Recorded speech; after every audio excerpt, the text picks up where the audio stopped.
ہے کہ ہم کہاں پہنچے ہیں۔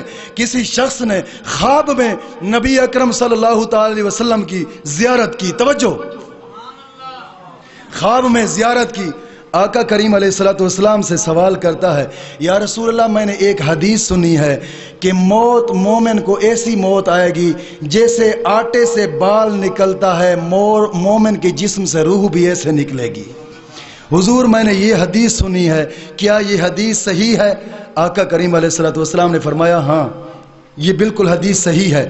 وہی شخص یہ خواب کے عالم میں پھر حضور سے سوال کرتا ہے حضور اللہ کا قرآن فرماتا ہے کلا اذا بلغت التراقیہ وقیل من راق وظن انہ الفراق والتفت الساق بالساق۔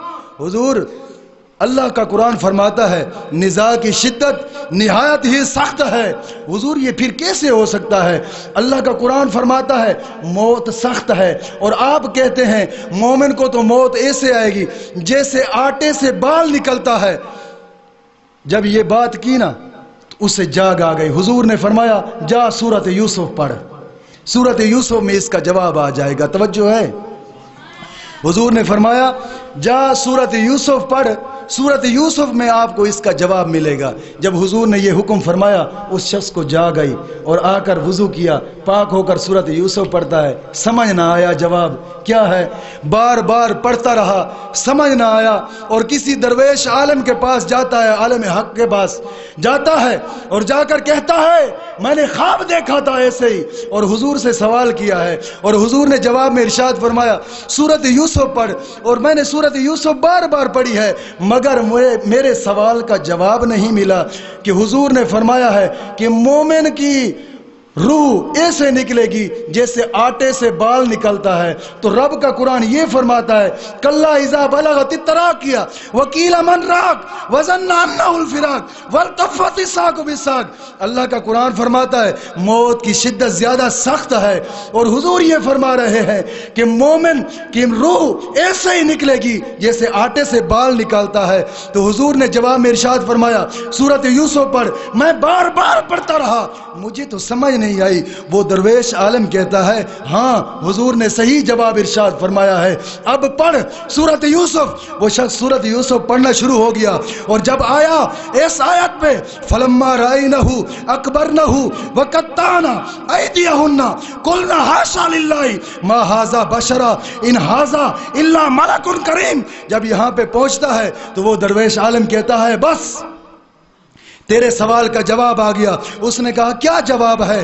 اس کا تو ترجمہ یہ بنتا ہے کہ مصر کی عورتوں نے زلیخا کے گھر میں جب جمال یوسف کو دیکھا تھا، بجائے پھل کاٹنے کے چھریوں کے ساتھ اپنی انگلیوں کو کاٹ ڈالا تھا۔ تو اس نے کہا یہی تو جواب ہے، ارے بھولے شخص یہی تو جواب ہے کہ جس نے حسن یوسف کو دیکھا انگلیوں کو کاٹا، درد محسوس نہ ہوا، چہرہ یوسف کو دیکھا، نگاہ یوسف کے چہرے پر پڑی، درد محسوس نہ ہوا، تکلیفیں محسوس نہ ہوئی، انگلیاں کاٹتے گئیں، درد محسوس نہ ہوا۔ ارے دوست فرق یہی ہے، بات یہی ہے کہ جب مومن کے اوپر موت آتی ہے تو اللہ رب العزت کے پاک محبوب اپنا چہرہ انور مومن کے سامنے کر دیتے ہیں۔ وہ مومن چہرے کی طرف دیکھتا ہے، حضرت اسرائیل علیہ السلام وہ روح قبض کرتے ہیں، یہ فرشتہ تکلیفیں دیتا ہے، مومن حضور کے چہرے کو دیکھتا ہے اور پھر کہتا جاتا ہے حضور آپ کے رخسار پر بھی قربان، آپ کی زلفوں پر بھی قربان، آپ کے چہروں پر بھی قربان۔ یہ قربان ہوتا جا رہا ہے، جب اس کی سانس ختم ہوتی ہے تو وہاں سے روح قبض ہو جاتی ہے۔ ارے دوست فرق یہی ہے، تکلیف دونوں کو ہوتی ہے، مگر یہ حسن جمال مصطفیٰ دیکھتا ہے، تکلیف محسوس نہیں ہوتی، اور منافق حسن جمال مصطفیٰ نہیں دیکھ سکتا، اس لیے وہ اپنی موت کی تکلیف کو بھلا ہی نہیں سکتا۔ یہ فرق ہے مومن کی موت میں۔ تو اس شخص نے کہا یہ فرق ہے، اس لیے آقا کریم علیہ السلام نے جواب صحیح عنایت فرمایا ہے کہ مومن کو بھی وہ آیت بھی برحق اور یہ حدیث بھی